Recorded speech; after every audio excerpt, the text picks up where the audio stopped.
for participants to get the benefit, or for members to get the benefit of after we're done. So Jenna, make sure you're unmuted and it's over to you.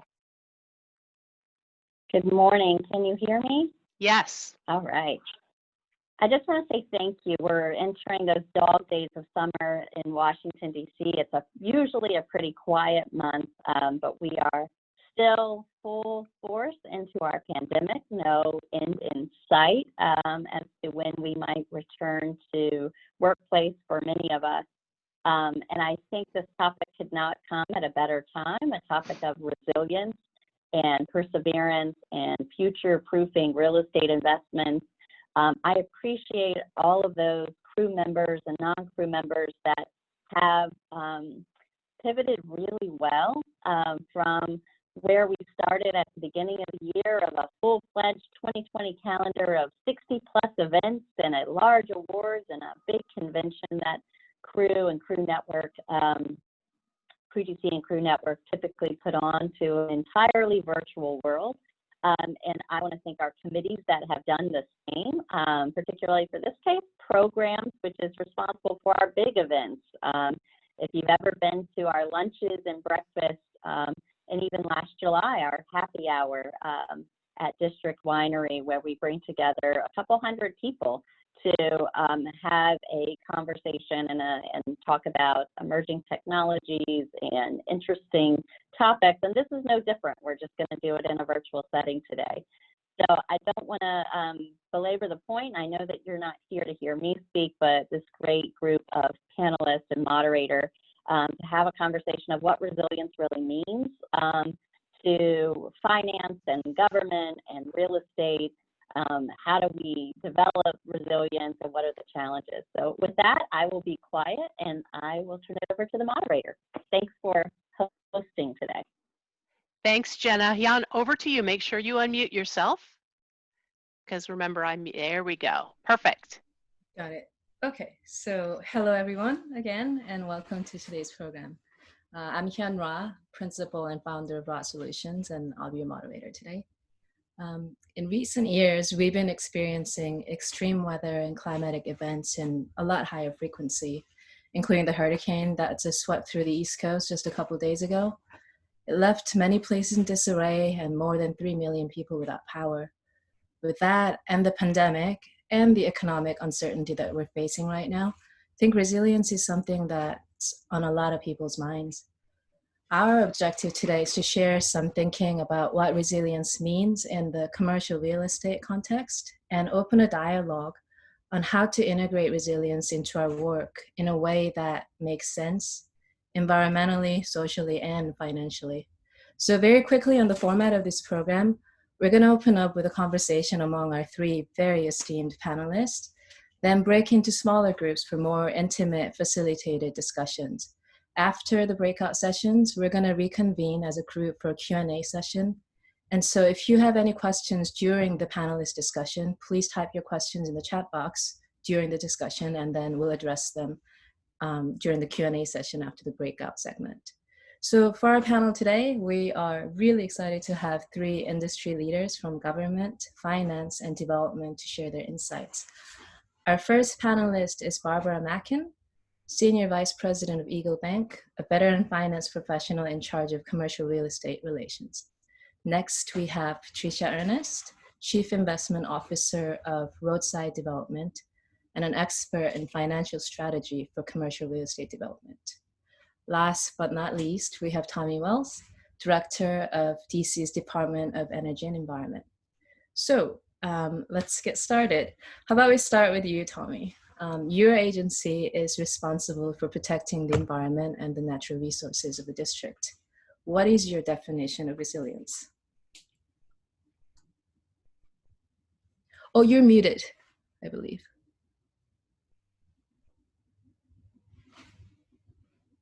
Thank you. And thank you for inviting me to join this webinar and how important this is.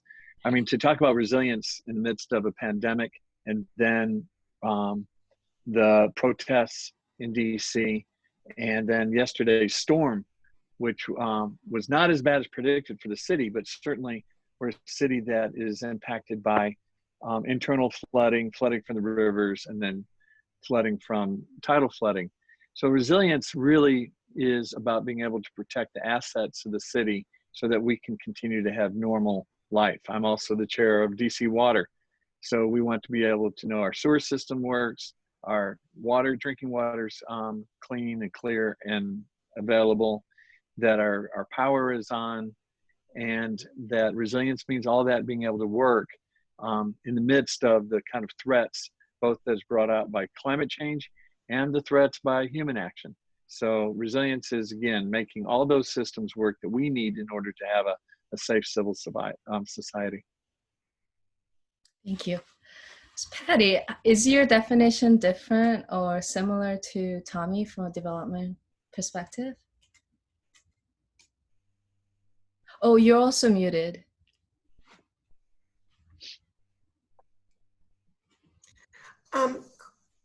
Better. Quite the same, but I would say one of the other aspects that to think about is the purpose of resilience is also to protect the businesses and occupants of those buildings. So as we look at business interruption, we want the building to be able to withstand weather, climate, other acts, viruses, as well as protect the people in them, but also then provide for long-term value because those buildings will last and have hopefully more attractive maintenance costs, better mitigation when things do happen badly, that you hopefully can have better restoration efforts because of the nature of the building already. It's sort of a very much expanded holistic view of how we live and work in our buildings. Has your view and definition changed at all in 2020 with the pandemic and all the social unrest? Well, you know, Roadside as a company has always been very forward thinking about environmental issues. City Ridge, which you see behind me, became the first ever in the city lead for gold neighborhood. And it has to do actually with a lot of infrastructure improvements that will benefit not just the project, but the neighborhood. So those are just, I think we're all learning. There's an education process happening about what resilience means and how we can be anticipatory about those kind of events, and even the black swan event like a coronavirus. But yes, we're definitely advancing what we're doing because we didn't anticipate the virus. And for example, we are doing entirely touchless systems and doing different things in our HVAC systems. So we are purifying the air as well as determining how air flows through the building in different ways than we might have 2 years ago. Thank you. And Barb, as a lender, do you think of resilience differently from Tommy and Patty, or? No, I'd say it's pretty much the same thing. And the banks are looking at their collateral for the loans and making sure that they maintain their value and can withstand negative pressures. And that's where working with developers who have a good track record and expertise and can be agile when problems occur, that's how we work with them. To follow that up, environmental social governance or ESG factors have become really important in real estate investment. How does resilience, as you just defined it, figure into your organization's ESG targets? Well, I think, you know, first of all, we want to make sure that the properties that we're financing are in safe locations, you know, both for, as Patty mentioned, for the owners, but also for the end users. You want to make sure that it's going to, that they're in a safe location, basically. Are there any metrics, standards, or frameworks that you use in order to measure those? No, it's more of a holistic approach, looking at the property in total and whether or not it meets the standards that the tenants want and that the bank needs in terms of lending on that property. Patty, I'm curious to know, as a developer, how your approach and metrics towards ESG and resilience might differ or align with what Barb just mentioned. So it's very interesting because the Green Building Council has been in the forefront of lead development for environmental issues. They've expanded their platform to include a lot of resilience. They're looking, I believe they're looking to expand their platform into resilience certifications. It would be helpful over time to have more determined metrics. I think parts of the country are far ahead of us. If you look at where some of the resilience issues are most tangible, and you start thinking about waterfront dense cities along the coast, whether it's a city in Florida, for example, things like wind shear, flooding, tidal actions. I think they've been on the forefront of things that they had to do, and that was a developmental, those were evolutionary things that were happening by developers to recognize the risks that they were encountering, that their lenders were encountering, their equity sources were encountering. You know, fundamentally, this business is one where if it can be monetized, there'll be some sort of certification and metric. And if you look at the evolution of LEED, there is a concept out there called RELY. It has all been growing out of the whole FEMA building resilience and infrastructure communities. So that I think those metrics will come. We're trying to look at it as aspects of, you know, can you make a return from your investment? So will we have better marketing? Will we have better lease up? Will we get a better cap rate? And other markets seem to be able to quantify some of those things. I think we have more to learn from where these processes have been underway for longer than maybe in DC. But definitely we're trying to see that if we were making sure that our HVAC has some kind of air purification system, we have pressured HVAC that does not put the same air into the units that are in our amenity space, redundancy for energy, which is pretty common, that we can market that and we can say to our tenants, whether they're office or residents, that you'll have lower operational costs because our building's more efficient. A lot of those same changes play into better effect against the environment in terms of heating and cooling. The purification makes it a well building or healthier building. But it remains to be seen, do we really create value in return for that investment? But also it becomes a standard that people look for, whether it's your lender or your equity source or your tenant. So what Patty described just now is a market-based approach, Tommy.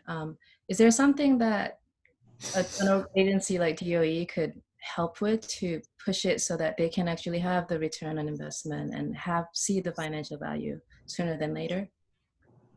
Well, I think there's a couple of things. One is the city's bond rating. Moody's, for the first time, is now asking for our resiliency plans. So, so that does impact the cost of money for the district for our investments in the infrastructure. I know that also Lloyd's of London is now looking at resiliency of cities where the investments are being made. So I think it's important that the city show that we're a resilient city, that we have plans, not just plans, but also that we have the policies in place. So we're now moving towards a 500-year flood plain standard. And so assuring that things are built to the standards for 500-year floods, that again should improve the resiliency standard for lending, for assuring that the assets are being protected. I think the last thing is in terms of return on investment, that we know in DC that the associations, the type of tenants that we have in DC, including now the type of individuals that are renting and residents in DC, there's high expectations that the city be resilient, the city address climate change, that there's been very little pushback on the requirements that we have around renewable energy requirements and such. So I think that's the expectation of the future of the city, the future residents. And in general, people are willing to pay a premium for that. And so I do see we're using, for energy, we're using the energy scores for, you know, for buildings. We're doing building energy performance standards. And we are also having requirements about stormwater retention. And these things do make it tougher to development in the city, but it's the expectations of the residents in DC that supports it, and certainly the future tenants. And we believe creates a lot of value to the buildings that are either being refurbished or being built new. Thank you. So how about we go into DC a little bit, since you just mentioned it and since we're all based there. So DC is the first city that require both new and existing buildings to meet pretty strict building energy performance standards, as you just mentioned, thanks to your agency as well. And that's really good for energy sustainability and energy resilience.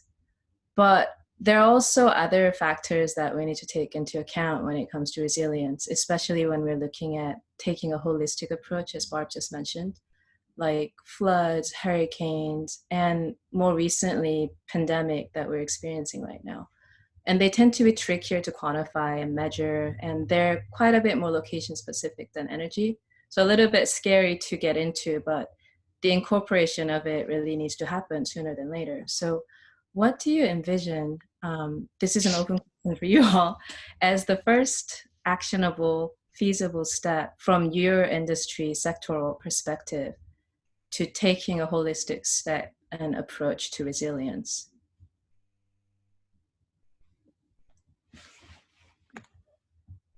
Well, you know, the other thing we know about climate change is long periods of heat. We've just had some record heat of how long we're having heat emergencies. And so we're going to have to look at building buildings that, you know, unfortunately, because of strong storms, and we didn't have it too bad in DC, but the metro area hit it when your power gets knocked out. So if you have a glass skin building where you can't open a window and your power goes out and you're having a week of 90-degree heat, then the building is completely uninhabitable. So it's not just floods, it's also heat, and buildings have to just be more flexible and adaptable and not just be reliant on an electric system, as you're saying. Yeah, and you're exactly right. And, you know, we are seeing that, so for example, new development around Buzzard Point. We're really excited about that. It's a former industrial area that's being, has great commercial development there and residents being developed. We have to certainly develop where that's a high flood area, especially with rising tides and sea level rise.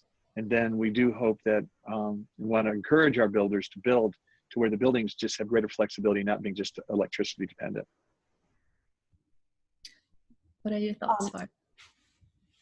What I was going to say is that, you know, for the first concrete step, I think it's hard to come up with one concrete step, but I think what this is all going to boil down to is what people want, what the end users want, what the tenants want, what the demand is.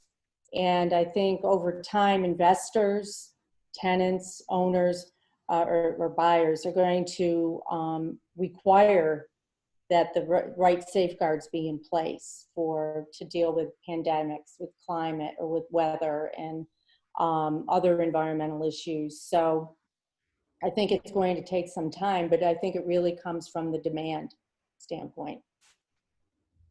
Do you think there's something as a lender you could not induce, but encourage that kind of behavior more and more rapidly? Or are you just responding to end user response and demands in a more passive way? You know, when a lender makes a loan, they want to make sure that the property is marketable, whether it be the property is supposed to be sold or whether it's appealing to tenants. And if we don't think the tenants or the end users, other end users are going to be receptive to the property, then we probably wouldn't make the loan at it because it's not marketable. It's all, like I said, I think it all comes down to what are people going to be demanding, investors going to be demanding. Yeah. I'm curious to know what Patty thinks about this, but did we lose Patty, or is she still here? No, I'm here. Ah, okay. I'm here. Okay. What are your thoughts? You're the closest to the end user feedback and interface. Well, I do think it's an education process, and we know we live in the world of media sound bites, and there's an element of what's on top of mind. And so what's on top of mind right now is, you know, safety with respect to airflow, surfaces, space configuration.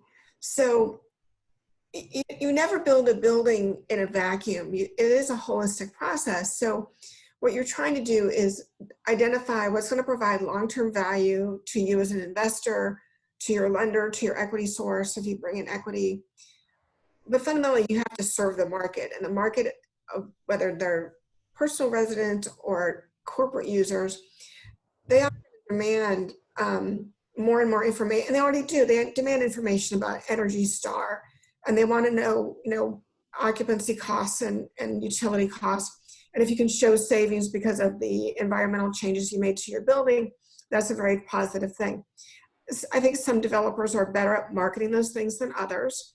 And I think that's going to be part of the process of how you educate. Is a process of education, but what do developers need to do? What's going to serve the client? The sophisticated corporate users will know maybe more about it ahead of time as they're already exploring the well concept, which has not been out there that long. And so I think at the end of the day, it's hard to choose like one element that would say would be the first thing you would do. But I do think as a market leading developer, we're going to be a group that's going to try to look at the whole property and look at, obviously safety from flooding and things like that is not as paramount here in DC as it would be in Florida, but you're still going to make sure that your stormwater management and make sure your stormwater management recycles water for your landscaping, perhaps. You're going to make sure that you use gray water for that. There are lots of different elements you can bring to the table, and some will be seen and some will be unseen.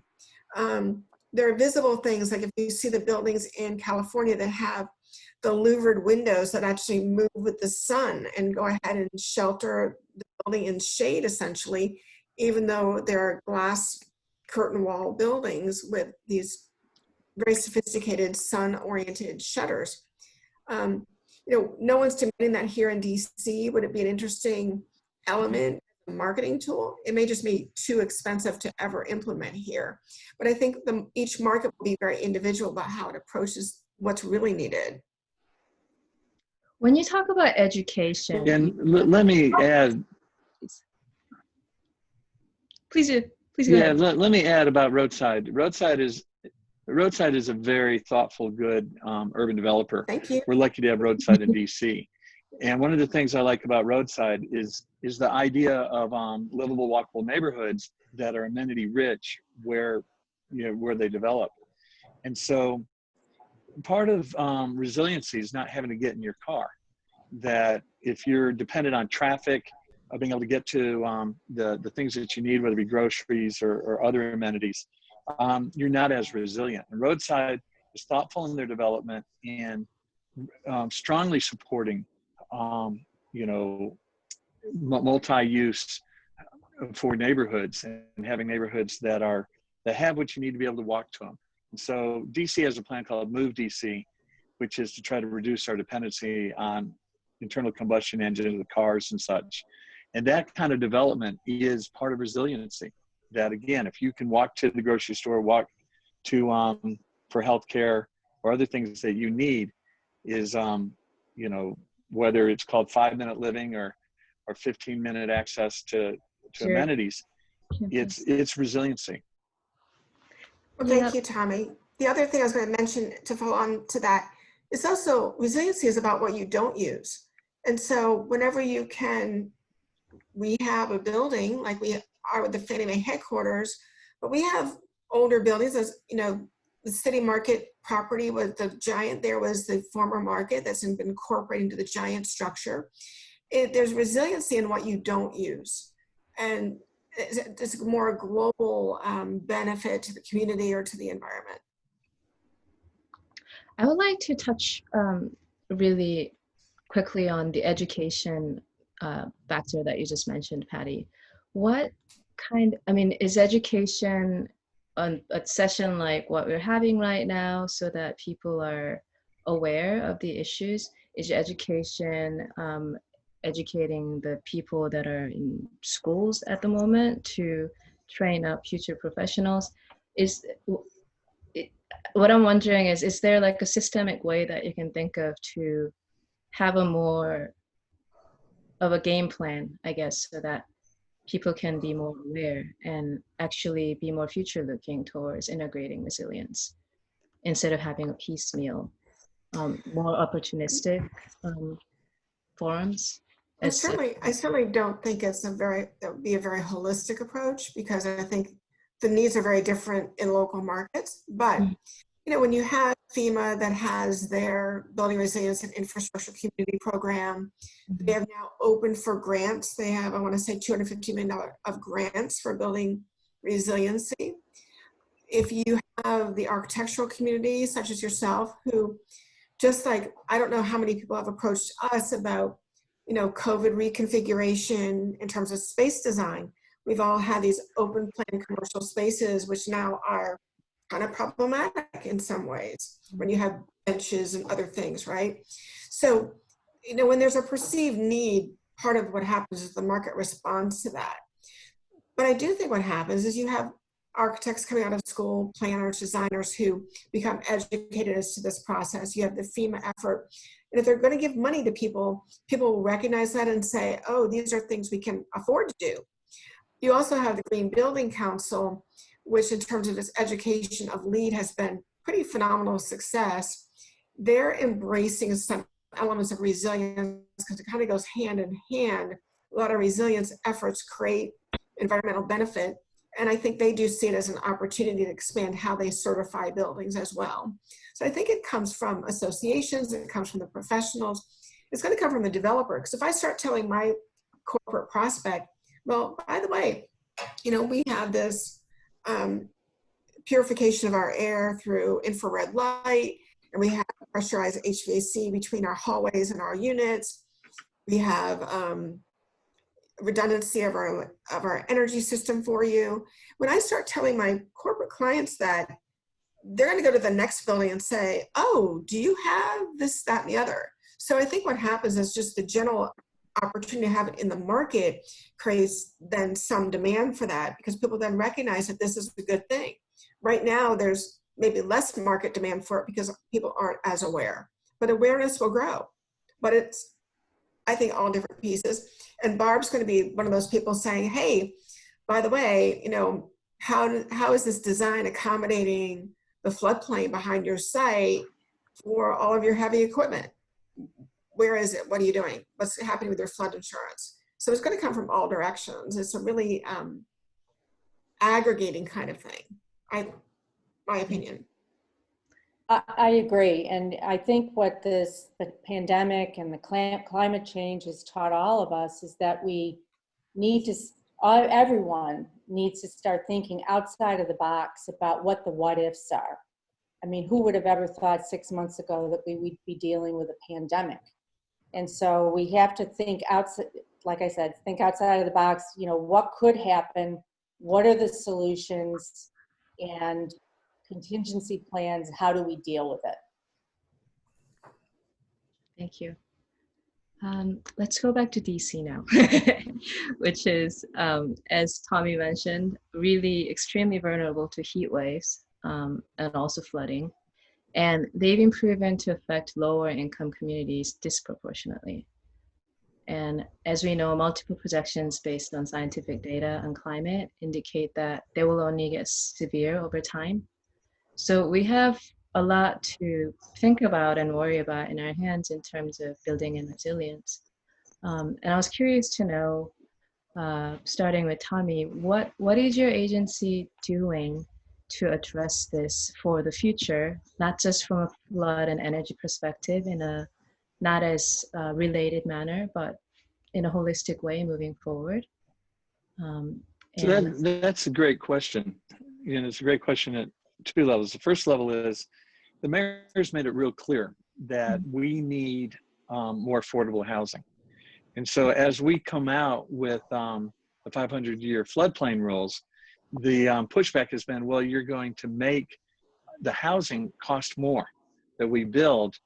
And so isn't this in conflict with the mayor's goals? And then the obvious thing is, well, that's not fair to build affordable housing for the most vulnerable people in DC who's, you know, all of our resilience plan at the end of the day for us individually is our credit card. And so if we're going to be putting people with the least economic resources in areas of flooding and other problems, then it becomes attention. So what we have to do is to continually do the education that we cannot build in floodplains, especially affordable housing. And we have to, you know, build a resilient city, because resiliency includes economic resiliency. And we have to have our residents in DC be economically resilient. And that means being able to withstand and being prepared for challenges and threats, whether, again, be long heat waves and flooding or pandemics. But economic resiliency is as important.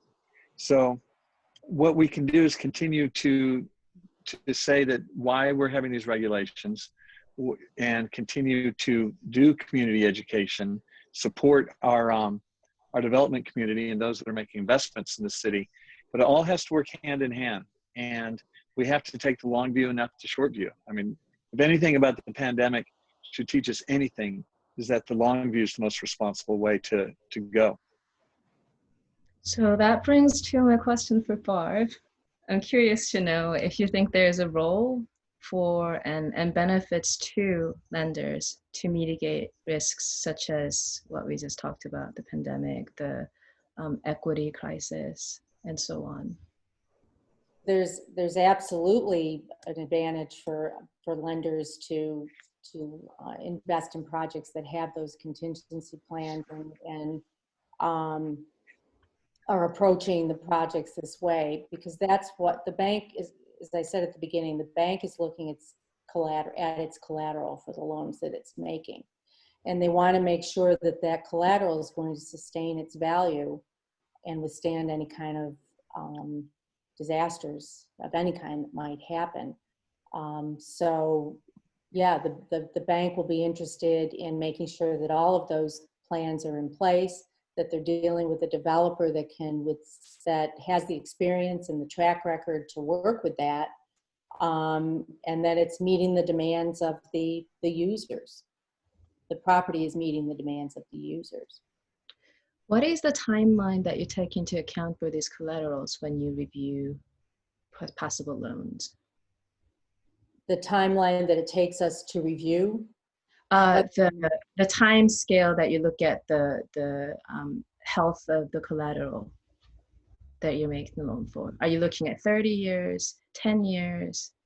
We're looking at the investment horizon, which is usually 10 years. And the way the world is changing so much now, you know, I think looking beyond 10 years, I mean, that's hard to evaluate.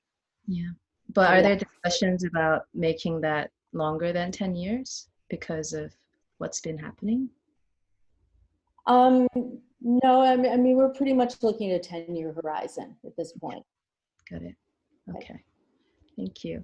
And Patty, has planning for resilience been I mean, I know Roadside's a very community-based developer, but has planning for resilience and these kinds of unexpected events like the pandemic, for example, been a consideration for any of your projects that you've worked on so far with Roadside?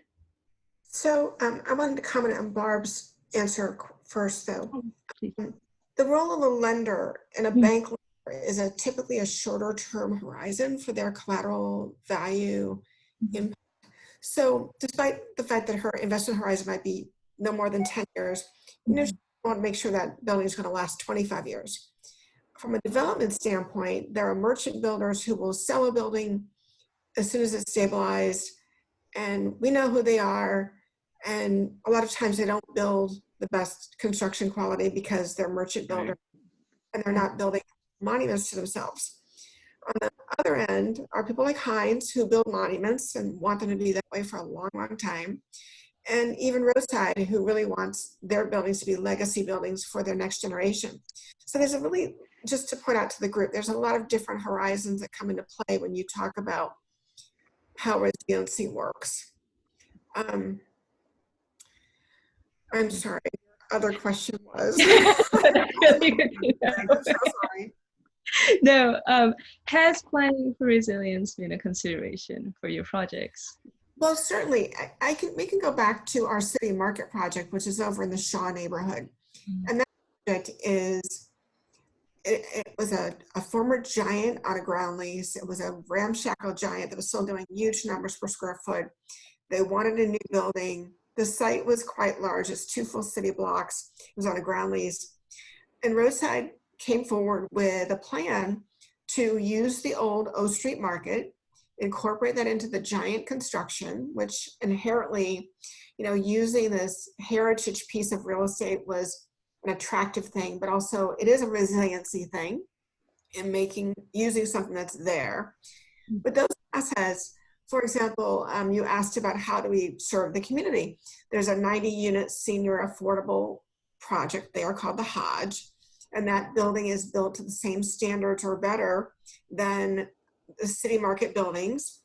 Those buildings already had, certain HVAC delineation so that we don't share our amenity HVAC with our units.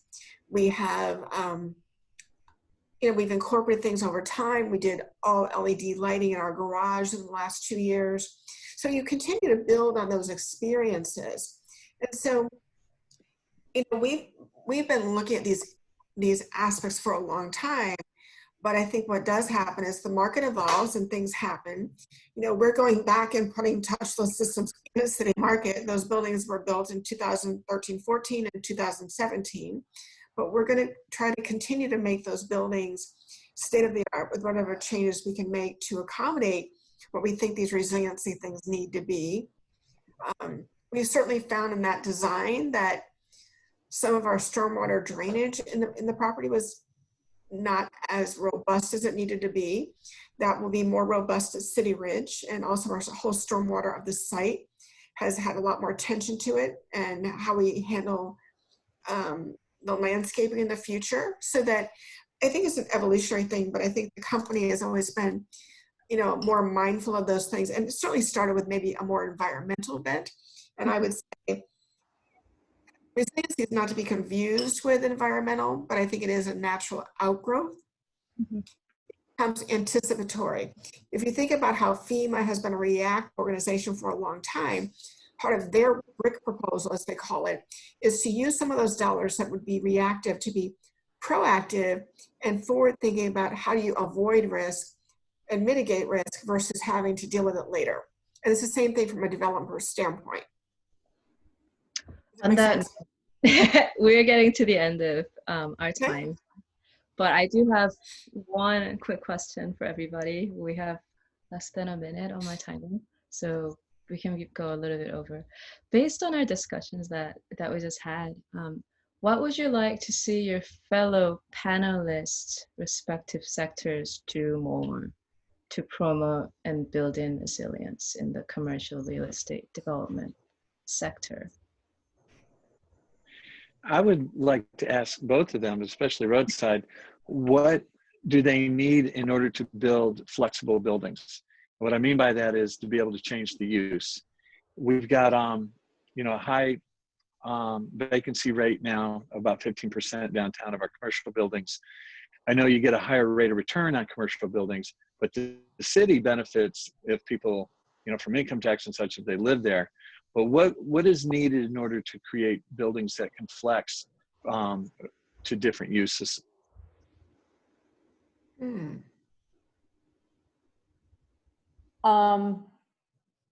I think, buildings that have alternative uses are always appealing to a lender. So I guess I would look to really, I'm sorry, Patty, looking to the developers to figure out, how to come up with, more flexible buildings. Not really. Inherently, you're kind of constrained to use by the zoning. So the issue becomes, if a building were deemed to be in a current market situation, a better asset for the community and for the city to be residential versus office, going through the rezoning process to do that might be pretty difficult. that maybe is maybe there's a process that's more flexible to accomplish that. Maybe that's accomplished with, some additional affordable housing being promised to be able to get an improved zoning. There's some trade-offs that would have to happen to do that. For example, though, when we build, like our garage is built so that it can be converted into true, probably high ceiling retail in the future. We don't know that we're going to need a 1,500 base parking garage. We've kind of gone away from the conversations about zip cars and electronic cars, and no one has a car, and utilization at 20% instead of 50% of the garage. But so we have been forward thinking about that. We have ceiling heights in the garage that could be converted into office or retail space. But in terms of converting an office building to residential, a lot of times the bigger obstacle may just be how it's programmed for use in the zoning and planning. So maybe there's an aspect for how that could be changed and would deem to be improved use for the community and the city. Perhaps this is something we can have a follow-up conversation on at the Q&A section at the end. Sure. Okay, so on behalf of Crew DC, thank you so much, our panelists and the audience, for joining our conversation. And we'll now break into the smaller breakout sessions and then reconvene afterwards to have the So are we assigned? How does yes. So here I am. I'll let you know what happens next. And what happens next? I'll let you know what happens next. Okay, everybody. So now we're going to have about a 20-minute breakout room. I have we have assigned captains who are from the programs committee to help guide the questioning. I am going to send everyone to a breakout room except Hyon and our 3 speakers. And then once we chat for a second to sort of figure out how to do the next step, then they'll join breakout rooms, and that'll just be a surprise. They'll pop in. So Patty, Tommy, and Barb and Hyon, just hang there for a second. I am now sending you all to your breakout rooms. Here we go.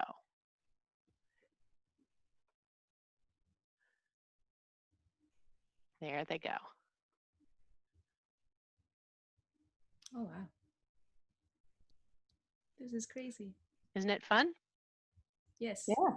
So as a participant, if you're a participant and you got invited to a breakout room, click yes or accept or whatever that message is up on your screen, and you will join a breakout room. Yeah. And sometimes we find that our participants are not, they've got their screen on, but they're logged in, but they're not. Maybe they got distracted at this moment, so sometimes it takes folks a little bit to join in. Okay, great. So you guys, it was wonderful. It was awesome. As a listener, I was really engaged. I'd like to know, would you like to chat for a second with each other and then join a breakout room? It's entirely your call. I can manually put you in a breakout room at your discretion. So what we were thinking was, it looks like nobody asked questions though. Not yet, but that doesn't mean they won't. Okay. So the thought was that people would ask questions in the chat box and then we can prepare during the breakout session. However, there's like one comment from Shannon. It says flexible use buildings are a challenge due to floor plates and plumbing requirements, which are inherently different between commercial and multifamily buildings. So it's more of a comment than a question. Yeah, I think your comment, Patty, about, wait, hang on. Here, let me unmute. Patty, you're muted. I don't know why. Sorry, I did. Okay. I was just saying that's about price, though. Effectively, the office building conversion to residential is only about 87% utilization. It's just not as efficient, but it kind of translates into price in terms of what you end up with for structure. Patty, I thought, I mean, when I say flexible, it didn't necessarily have to be just residential. I thought your answer was great. I thought the example of building your garage in a way that it could, the first floor of it or whatever could be used for retail if you have underutilization. I thought that was great. Very smart.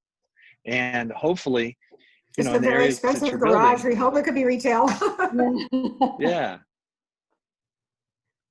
And it also, Tommy, it also gets down to zoning as well, right? I mean, Patty, Right. did you have, yeah, so that's part of the equation is getting the zoning in place. Oh, which the absolutely. developer needs. I mean, you'll remember we used to not allow residential downtown until Anthony Williams, and so obviously we have to do that. And and part of the question is, what does the government need to do to help? And zoning is something we can do. Right. So I have more questions if nobody asks questions during Q&A. Okay.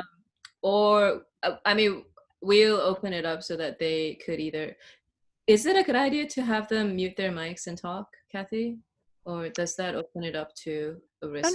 No, it's easy enough. Most people will just unmute themselves if they have a question or comment. Remember what we plan to do is have the folks in the breakout room chat for about 20 minutes. They're going to introduce, they're going to network, and then the captains are going to have them answer a couple questions. What did the speaker say that resonated? How will what you learned today impact how you work in the future? You know, what did this program broaden or change your knowledge or perception of resilience? And then there'll be someone who reports out. And what might happen when you get a report out is that you then get a question.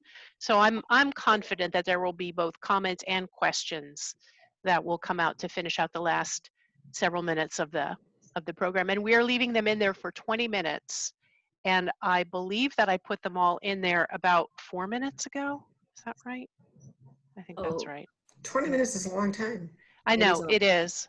It is. But, you know, one of the things that people have said to us over and over again is they want to come to these sessions, they want to learn something, and then they want to talk to other people. And, you know, when you got 30 or 40 people on a call, you can't really talk. So they want. Kathy? Yes. Hey, this is Jen Pollock. I'm actually a visitor from Crew Orlando. Oh, hi, Jen. Yeah. Hey, so you stuck me in a breakout room by myself.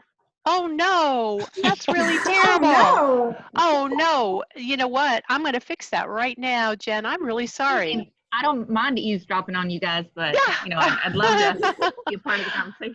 I'm going to try this again. Thank you for popping in. Okay. Okay, I thought I was here in you timeout. go. All right. Oh, that was funny. I know. Good grief. Oh, she's still here. It's just this takes a second. She has to see that she got the invite and then she has to click on the message. Huh. So hopefully that'll So take. what would you all like to do? We could either chat here or we could join different breakout rooms and interact with the attendees. I just assume join a breakout room. Okay. Okay, Barb. So yeah, I'll try not to send you. I'll try not to send you to one by yourself. How about that? Look, don't leave me here by myself.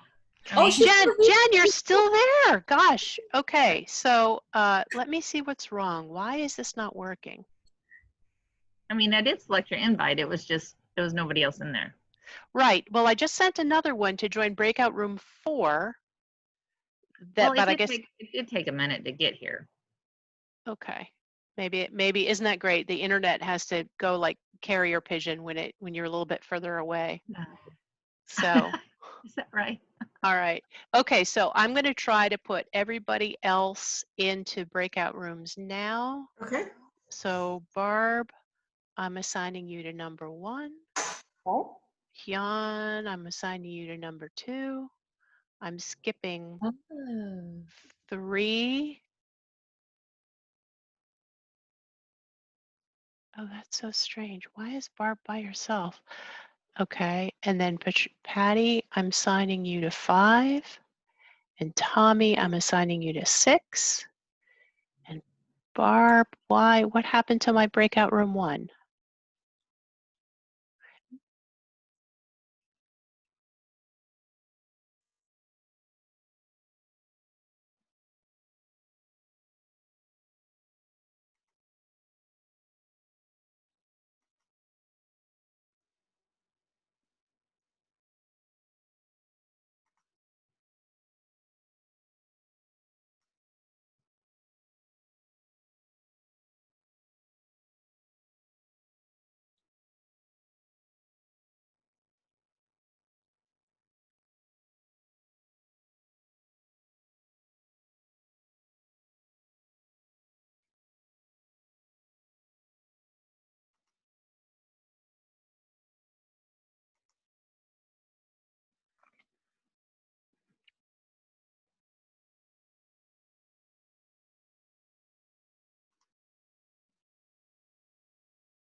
Hi, Kathy. Yes, hi, Jen. I've tried to get you to join. What messages are you getting from me? Anything? Well, I only got one, but it did come really delayed. You guys were chatting, and the breakout room came, and I joined it, and yeah, I was just the only one in there. Yeah, no, that's no good. But I've sent you now I left. to. Yes, great. So I've sent you now to. I thought I sent you to breakout room 4. But I haven't gotten another Oh, that's so invite. strange. How do Well, I? it's okay. I'll just sit tight. Yeah. So this is. I'm really sorry about this. There's got to be a better way. We are all learning as we go on this. Right. So I just tried again to send you to breakout room 4. Okay. Let me know if you get something. Okay, I will. Thanks for joining. Where are you from, Jen? I am in Orlando, Florida. Oh, terrific. So how did you do with this weather that came through? Not too badly, I hope. Oh no, it was barely a category 1. It was just a little bit of rain. It was nice sleeping weather. Mm-hmm. Okay. Yeah. Good. You guys didn't get any when it hit land, did you? Well, we did. It was really pretty bad up here. We had a whole bunch of roads washed out. We had the eye of, it was still a tropical storm at that point. We had the eye come right up just to the left-hand side of the Chesapeake Bay. And that's low-lying area anyway. And it was just a rain machine at that point, it was just dumping like 6 or 7 or 8 inches in about 2 hours. And our systems can't handle that. And certainly that's more of the countryside near where we are, Right. and all these country roads were washed out, and we had a couple of tornadoes come through. So it was weather that we had to deal with. So. Was it just yesterday? So yeah, yesterday morning, Yeah. and I thought it was supposed to last all day, but it really finished up by 11 in the morning. It was done. Yeah. Yeah. So yeah, Okay. it's not that big of a deal. So Jen, I am so curious. Why is this just not working for you? Let me see something else No, here. but I'll tell you, if you can see my background, I've been enjoying working from home on my Yes. lanai. Yeah. And No, it can't get any better than this. that's awesome. But I'll No, just sit tight. Don't worry. okay. Okay. Well, thank you for that. And I will You're a crew president? No, I'm not. Actually, I'm a past president. I was president back in 2007, but I retired from corporate real estate, corporate world in real estate 2 years ago, and I started working for myself. And so this being the local chapter executive director is like an encore career for me, and Right. it's not quite part-time. And the fact is, I've been such a passionate crew member and crew advocate for so long. Much to my surprise, I really love it. It's, crew women are pretty demanding, but I know because I've been one, You were so I one. get it. And everybody's been terrific during this pivot that we've all had to do to go virtual. So, how about you? Have you been a crew member for a while? I have 12 years. Yeah. Mm-hmm. And I was on the board for several years, rolled off just to take a breather this year. And what a year to Oh yeah. not be on the board. My goodness gracious. Yeah. The whole game plan changed Yeah. this year.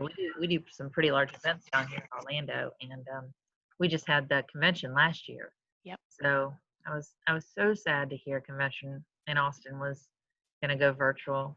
Mm-hmm. Yeah, that's one of the best times. I know Honestly. it.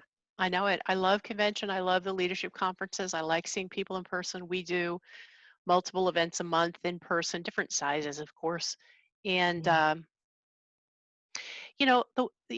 sure you've seen or heard this though. Even though this is not the same, one thing I've noticed is that I see members who otherwise wouldn't try to drive downtown at the end of the day for a happy hour, or who can't make a breakfast because they're so I see actually a wider variety of members when we're doing this Really? virtual. Yeah. New interest. Yeah. I So guess there's some comfort in testing the waters this way, right? yeah. You can always get away. That's true. Not only that, but when we finally are able to go back in person, one of the things our chapter has said is we're going to continue to offer these kind of virtual sessions, because when they're interactive enough, like what you and I are doing, people can Mhm. spend 20 minutes, reconnect with people, and Right, go on with their workday, you know? right. And there was a time a year ago when nobody wanted to get on Zoom. I don't want to do Zoom. I don't want to see myself on camera. I don't want to deal with it. And now it's like, pfft, big deal. So, you Well, know. because there's no commute to this, right? Mhm, mhm, I love the time I save, mhm. not on the roads. Yeah, yeah, me too. I can imagine you guys do too. I couldn't even imagine living down there, up there. I don't know. I think Orlando has some tough traffic sometimes too, don't you? Yeah, well, I think of us as such a baby city compared to DC or New York. Mm. So, Yeah, we are, no question. I think we get to compete with LA every year for worst traffic. I think that we are number one and number two, back and forth for the worst traffic in the country. So so what'd you do on the corporate side, Kathy, I worked before you? for a smaller private regional owner developer for over 20 years. I was a partner there. We were called Spalding and Sly. We sold ourselves to Jones Lang LaSalle in January 2006. So I Ah, stayed with JLL for 5 years. From there, I went to CBRE, and then I worked for another local developer, MRP Realty. My background, my sort of origin story is property management. But after about 13 years managing buildings, I got out of managing buildings and started managing the business. So for the last 20 years of my career, I was running big departments or divisions, or in the case of the smaller developer, I was the chief operating officer for a local developer. So anyway, so so JLL buying an owner developer. What mhm. what did what did they do when they bought them? Yeah, so they bought our book of business because Okay, we had third-party business, and the way okay. we had set up all of our ownership entities, they were separate entities that would Mhm. contract with the services company to do all of the services. And we were also Okay, a general contractor at the time, although JLL doesn't want to get into the GC world right. and any of that liability. So, how about So you? they just bought all your assets? No, no, no. They bought the No. services business, Oh, the and then the services. assets Okay. stood alone, Mhm. and over time, the partners who were in the assets were paid out as they were sold off. Right. Although Jones Lang LaSalle does have a group called Spalding and Sly Investments, which is a real estate investment entity that's affiliated with JLL. How And about that? so that's a little microcosm of the old company that continues to exist. How about that? That's So awesome. yeah, so how about you? What's your area of specialty? Oh, I've been in corporate banking my entire life, Mhm. real estate, corporate real estate banking. And so, uh, as often as I can, I hand the money out to Yes. investors, developers, ground up construction, and where possible, business owners. But Yeah, mostly investment real estate for the sure. large part of it. Yeah. And So has it's been interesting these past couple months. I was going to say, so things are still busy. People are still looking for money to do their deals. Well, there's a lot of I work with a lot of brokers, right? So there's a lot of trading of assets still going on. A lot of credit tenant deals being traded. So a buyer always thinks they're on the winning side, and a seller always thinks they're on the winning side. So it's interesting to see the transactions go through. But yeah, we're actually doing quite a bit of multifamily ground up construction, Hmm. which that's a good sign. Although to pay rent for an apartment is to be able to afford a mortgage payment. These down here in Orlando, I'm sure it's that way in DC as well. I mean, Yes, apartment rents are just ridiculous. absolutely. Yes, you're absolutely right. A rental apartment anywhere close in is the same as a mortgage payment for a whole house For a whole in house. the suburbs. Yeah.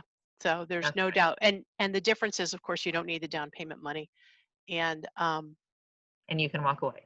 yeah, and vacancy is edging up in a lot of our close-in areas. You know, the super big high rises, people are somewhat less enamored of having 3,000 neighbors and getting in an elevator that, Yeah. 40 people Yeah. have already touched in the last 40 minutes. The convenience is still there, but there is some increase in Little vacancy. claustrophobia going on. Yeah, yeah. So where in Crystal City, one of our closest in sort of urban areas, right across the river from DC, it's where Amazon's going to come and build their HQ. In that particular submarket, they went from 96, 97% leased to like 86, 87% leased today. And that's unheard of to be below 90 something. So they're all sort of sitting up and taking notice, and where they're not restrained by their banks, by the loans, they're Right. dropping rents to get people. So. Well, I don't know how it works with you, but our governor has issued a stay of, I mean, no one can get evicted. And Yep. this has gone on for at the very end of it, that he has stayed it for 4 times in a row. And so there's these apartment owners, they can't get rid of these people, Yep. whether they're paying or not. And so I think the vacancy factor is inflated, Yeah. or it's Yeah. going to grow quite a bit once the governor lets these people, shore up who's paying and who's not paying. So. Yep. I have to send a message to the breakout rooms now. Tell them to come on. See, look how we just spent 20 minutes just like that. Yeah. I can't imagine what's going on over there. Okay. So I have to wait 1 minute and then get the closure message out, and then it does the countdown clock. Well, I got your closure message. So. Isn't it weird? What the hey? I'm sorry. This is an odd one. So. Well, that's okay. That's okay. It was a pleasure talking to you. Yes, I enjoyed it too. Yeah. Okay, so.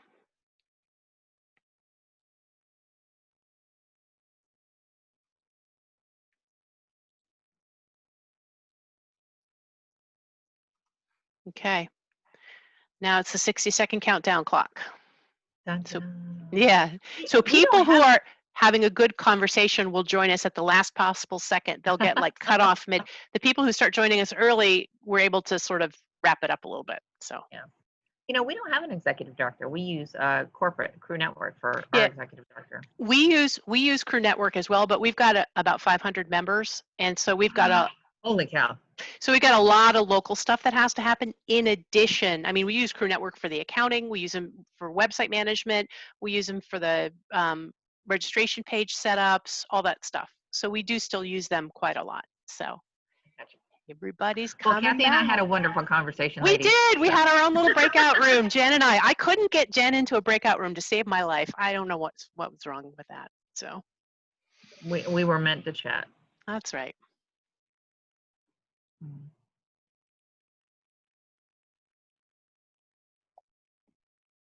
Okay. Everybody's coming back. Welcome back from the breakout rooms. Welcome back, everybody. Wow, that worked. Yay. So I don't have a particular order to go in, but what I'd like to do is find out if you have someone who is your spokesperson for your breakout room, or someone who decides to be right now. Please let us know what you talked about, what questions you have for the speakers, for the panelists. Give us a little report out from your session. And I can start. Actually, I can start with Leslie Davis. Whatever room you were in, if you're the report out person, that's great. If there's someone else, let me know. You go for it. Hi. Yeah, we just had a kind of a nice chat about, some of the environmental impacts. Obviously, we had this program that works pre-pandemic, but just kind of how maybe the pandemic has kind of highlighted or forwarded some of the, issues related to resiliency. Okay. Any questions pop out for the panelists at all from your group? Nothing specific, although I think we were going to throw them up in the chat box. Great. So do that. If you have questions, put them in the chat box. That's ideal. So Tracy, I don't know if I ended up putting you in with another team captain, but I've got you on my list. How did your group do? Well, I was with Leslie in our group, and right. a few things that we did talk about, and she actually coined the big experiment that I really liked to sort of kicked us off about. We're all in a big experiment right now, and things are changing, how much of it's going to stick, what we're seeing. And my point of view on that was, we're seeing rivers and streams getting cleaner so much faster than anyone thought possible. We're being able to see the bottom of some rivers. You'd see these things on Facebook, all these crazy pictures on Instagram, and you're just like, wow, that happened so fast. And we want that to stay, and it tells you it's possible. So it gives you sort of gave me encouragement that this isn't something we have to live with for a very long time. So that was one of the things that came out of our discussion. Okay, terrific. And now Melissa Nelson, were you in with somebody? Tell me who you were you in with another co-captain? Yes, I was with Shannon. Okay. So she might have a few things to say as well. But one of the things that I found very interesting was Jenna Howard was speaking a bit about insurance and how we may or may not see changes to the insurance industry as far as pandemic insurance goes, just because it being cost prohibitive, to obtain that insurance as of at least as of right now, and how business interruption insurance is being handled across the board, and how that might change along the way as the administration changes and things make their way through Congress and whatnot. So I just found that very interesting, because obviously that's a hot button issue for a lot of my clients. Mm-hmm. Great. How about you, Shannon? What was your take? We lucked out because we had both Barb and Patty in our room, so we were able to kind of ask some direct questions. Asked a little bit about, if the model will change in the future for the U.S. as far as how projects are funded. Europe has more of a long hold kind of thing, like a 50-year hold for doing developments. And we have a model of a 5-year turnover, not for everything, but for some things. So we talked about that for a bit. It was good. I mean, we had a very diverse group, and that's important because the more we break down these silos and talk to each other, the greater understanding we have to solve these really complex issues. Yep. Great. Thank you, Shannon. Mm-hmm. And Claire, were you in with somebody? I know I ended up having to scramble a bunch of people together. So were you I was in? with 3 people. So we were talking a lot. Yeah, it was a great group. I mean, one of the things resiliency aside is just how nice it is. We were talking about to be able to connect with people in the industry virtually, just since a lot of these Zooms, you don't always have the chance to talk to people in breakout rooms. So it was a great idea. And really, I was just echoing what Leslie said. We were talking about the factors that are impacting during the pandemic and what we're seeing in the industry as a result. And Stephanie mentioned residential, and how that's going to be evolving as well. And it'll be interesting to see as it goes from less amenity maybe to bigger living space, or how it will be impacted. Great. Thank you, Claire. And then Liz, I had you as a team captain too. Did you have a room? Yes. Yeah, we did. We had a great discussion, and we were fortunate we had Tommy Wells join us in our room. So we got to have some, direct conversation with him with some of our questions. Just kind of a summary of kind of the high level things we talked about. We really focused on kind of discussing what really resonated with us, from the panel discussion, and a lot of us had the same takeaway in terms of kind of future thinking about spaces, both pre and post pandemic. And we're talking about Patty's comments about kind of, planning for the future with parking garages. And we were fortunate, actually, one of the members in our breakout room is from Crew, San Francisco. So it was nice to kind of have, I guess, the contrasting perspective there. Danielle was talking about how they did a resiliency panel recently, and really their focus was more on, fires and earthquakes, whereas obviously we have different considerations out here for resiliency. But it was just nice to kind of have that, the back and forth in terms of, getting that broader perspective about the topic. And I thought Tommy had a great point about also kind of thinking through resiliency of design, some of these things that we haven't really focused on maybe before in terms of building design and efficiency, to kind of, for example, use the stairs in a building as opposed to the elevator, and how that had kind of one meaning from resiliency in terms of building energy performance kind of pre-COVID. And then now obviously it has a whole different meaning on top of that post-COVID, you know, wanting to avoid elevators for different reasons. So we had some good discussions on those points. Great, terrific. So we've got a few minutes left in our official time, and so we do have time to address other questions. Tracy, you posted a question in the chat. Oh, so did you, Shannon. Hyon, do you want to try to address these? You're on mute. You're on mute. Yeah. Mine was more of a comment, so. Okay. Yeah, okay. From the design perspective. Fair enough, fair enough. So, so Tracy put in Barb's phrase, what if? I'm interested to know if any of the panelists have thoughts for the future, what ifs on the horizon. Well, on the government side, I mean, obviously we want to be sensitive to the economic climate of what can be expected, but I think that the next phase of regulation after building energy performance standards and the operations of buildings is going to be the carbon cost of building buildings or renovating buildings.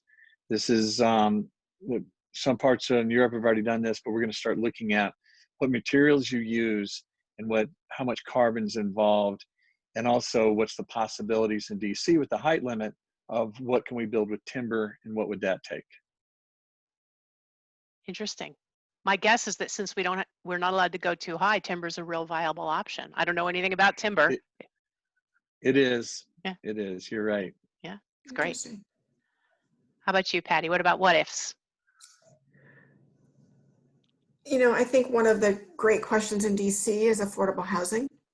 And as we look at the current environment, the economic environment, we can expect that economic disparity will only grow for the foreseeable future. And I think I would say that no chain is stronger than its weakest link. And we have a very weak link in how we take care of affordable housing. And so that's something that, you know, developers and planners and government agencies need to work through to make it effective for the developer to do it, make it economically viable to do it, but also help meet what needs to happen, not just from a city perspective, but society perspective. Mm-hmm. I just think we have to focus there. Barb, do you have any thoughts about your own comment about what ifs? And you're on mute. You want to unmute first? I'm unmuted now. Yes. Yeah. So I think definitely affordable housing is a big question right now, but also what's going to happen with office space? How is that going to be configured? How much space do we need for employee and so on? And then also retail. What's retail going to look like over the next 12 months and over the next 12 years? I mean, I think it seems like our economy is going through an enormous shift right now, and all of us have to be resilient in terms of dealing with the changes that we're going to encounter, I think, over the next few years. Great. Thank you all. So any other last questions? No?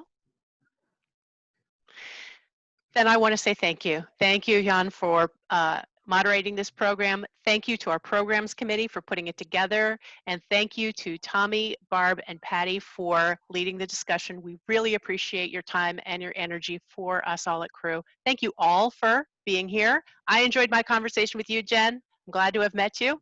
And we'll see you all on the next big Crew event. Thank you. Thank you guys. Thanks for participating. Enjoyed it. It's been great. Thank you. Thank you. Great program.